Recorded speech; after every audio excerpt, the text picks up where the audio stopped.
namin kung sino ang kalaban noong panahong yon, kung alin ang problema at kung ano ang dapat mangyari para magbago ang lipunan. Klaro kung sino ang dapat patalsikin. Kaya ang tanong at hamon ko sa inyo ngayon, kayo, alam nyo ba kung sino o ano ang kalaban? Iniisip nyo rin ba kung paano magbabago ang ating lipunan?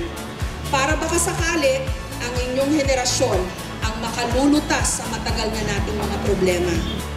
A success can be considered a true success if it was attained by sacrificing one's honor. Once again, congratulations fellow graduates. Be proud but don't be arrogant.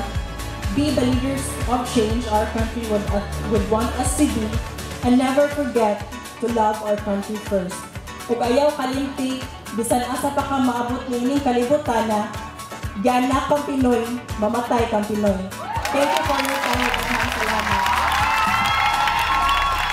Taas daw ang saludo mga kauban kong scholar ng bayan, padayon sa pagserbisyo sa katawhan o lusot ng demokrasya atong pakipisugan.